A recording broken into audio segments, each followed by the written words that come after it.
Welcome back to the morning show here on Arise News. President Muhammadu Buhari this week approved the disengagement of Effiong Akwa as interim administrator of Niger Delta Development Commission. According to a statement from the Ministry of Niger Delta Affairs, the president's action followed the conclusion of an internal audit of the agency. Our guest will help us keep track of the long-running issue of transparency, or the lack thereof, in the commission, and how this change of guards might affect his immediate and long-term operations, in addition to the task before the National Assembly as it sieves through the list of nominees sent in by President Buhari as it prepares to inaugurate a new NDDC board. We're now being joined by Kolawole Johnson, Head Directorate of Research, Strategy and Programs at Act for Positive Transformation, for a discussion around this subject. Good morning, Mr. Johnson. Good to have you join us today. Good morning, and good to be here with you again. Thank you. Thank you so much. All right, let's dive straight into it. NDDC is in the news again. There's a new acting MD, as it were. What do you make of what people are saying, that as Effiong Akwa is out, that Emmanuel Audu Owaborua is in, but people are saying that that's a far junior director to have been made as the acting MD of the NDDC. That in fact, there's a woman somewhere, Rachel Oderi, who's the next in line who ought to have been appointed. Do you think that the president was misadvised? And what do you make of all this unending change of guard at the NDDC? What's your take? Well, I wish we didn't have to start with their internal issues. NDDC first has been in the news for the very wrong reasons in a long time. I remember 2020 when we were involved in those activism to ensure that we get the place to run effectively, to fulfill its mandate to the people. To save the place from being the pot of soup for corrupt officials, to expand their political purse and bag. But unfortunately, we've been going around the same issues for a long time. I remember in October when they appointed then the interim led by Mrs. Joenone. I think they said they were going to run for a short while before the board. You can't compare an interim to a board, and the reasons are very simple. You have all the states represented. Then too, you have the ministries and the oil companies represented. Albeit, at this point, the former MD, the former interim administrator, was appointed they said, to oversee the forensic. So if the forensic is over, and the minister, deems it fit to say, okay, since the terms of engagement, it's over, I don't think we should raise some, eyebrow on that. What we should focus on is how soon the board will come into place. Since they said the list of the board is ready for National Assembly, just like you said now, and so let's see those that will be on the list, and let's also ensure that whoever or those that will be on the list will serve to the interest of the people. Now, coming to the specific question you asked me, I wish we didn't have to delve into all of this. I think I read something on Sahara, today on that. One, I don't think there's any other agency who has done, the depth of work we have done on NDDC. And I can tell that the man there now, I think engineer, I can't remember his name again, but he was the director of PMS. I remember he was the alternate chairman for the verification exercise done by Mrs. Joenone in those days. In terms of capacity, you can't take it away from him. And the fact that I think our lens came from the private sector. Now, you need to also focus on the circular that talked and said, let's because this is not a political appointment, let's look at the civil service role that states clearly that when in the absence of a political head and the most senior director is to take over, there is a caveat that provided the most senior director is not having any disciplinary issue, Now, if the first is having, it moves to the very next. If the next is having, it moves to the very next. So it keeps moving until it gets to the right person. Governance is not a popularity contest.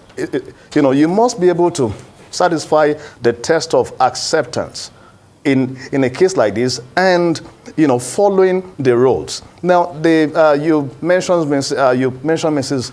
Oderi. I don't think the woman would even want to go into all of this. From Bayelsa State that she was transferred to Delta State, to Edo State, where she is now. Go and check her records. If she has been in the office in the last 2 years, does she report in the office? I don't think she will even want to expose herself to all of this. So I think people who are talking, should do something, look into the rules, and also look if those they are referring to do not have disciplinary issue. If the law says that the most senior should emerge, provided he's not having such issues, such pending issues, and you have a woman, having a query dated back on some issues. See, I think I made some calls this very morning, and I was talking to my assistant, on this issue, and she gave me some fact that one of the things that some few things they got was the fact that they said in the last 3 meetings they have called, briefing of the director, that the woman was never, present there. Of course, I'm here to confirm that. I should confirm that maybe today or thereabout or Monday. So if you have such issues in place, I don't think you should just follow, the rule without looking at the other side of the rule that states that you shouldn't appoint the most senior if he or she is having a pending disciplinary issue. So for once, we should allow Niger Delta, Commission to work without raising some doors that is not necessary. All right. One of the reasons why we, had to keep our cool, was the fact that we felt that we shouldn't also, keep ringing the wrong side of this commission without looking at the side effect on the people. And whoever they appoint is still a civil servant and will not even have much time to spend in the office before the board will come into place. So they should just allow this to rest. Let us see how this will, impact on the commission and the people. But, you can also argue that if you are appointing an engineer into a place that the main objective is to drive project that will touch the life of the people, I don't think the minister can be wrong, even though I have some fundamental issues, with the minister. But on this one, you can give it to him. All right, Mr. Johnson, let's get your take on some more public opinion. What are your thoughts on those who say that as a regional interventionist agency, the NDDC should revert to the presidency and not be under the purview of the Niger Delta Ministry? What's the validity in this statement for you? There is every validity in that statement, However, you can't. If you trace the history, the history of the leadership of the commission, what they usually do when some politicians fail in elections, they move them to the commission to recoup, or or they move people who have ambitions there, to go gather something.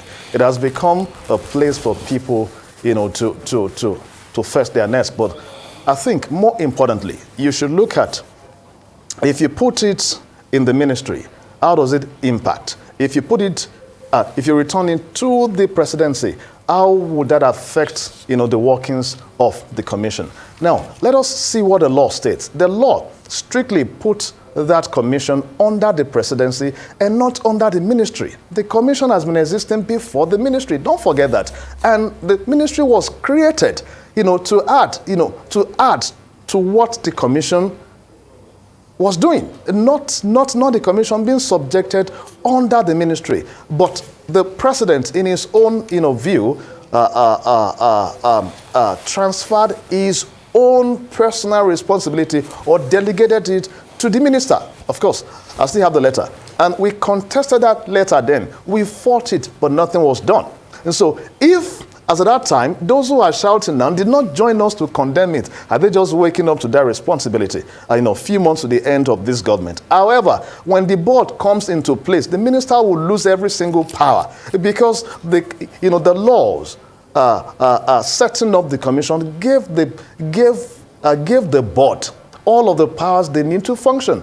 And in fact, they were only meant to give quarterly report to the president. So even the supervision of the minister now, according to the power that the law gave the president, is even limited. There is no supervision, so to speak. It should be oversight, because what the law gave the president to do was, it was to oversight the commission, not even preside over it.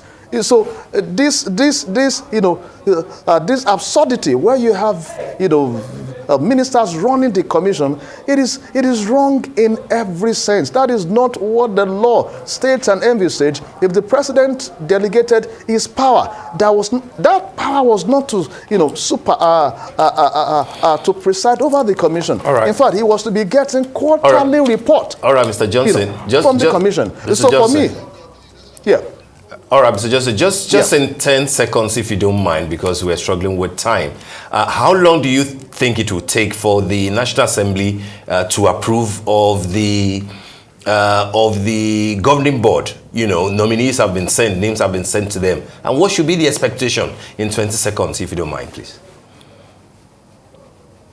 Well, I don't know. The expectation will depend on those on the list, their track record, what they can do. Unfortunately, the man they announced, the engineer, is such a very competent person, we can say. However, he wouldn't stay long. So that also speaks to all this change of guard every minute. So the National Assembly should do their work very quickly and please transfer, for the board to be put into place. We've been waiting for that for a long time. That should happen now. All right, Mr. Kolawole Johnson, we want to thank you so much for joining us on the morning show today. Thank you for your brilliant but short analysis. Thank you indeed.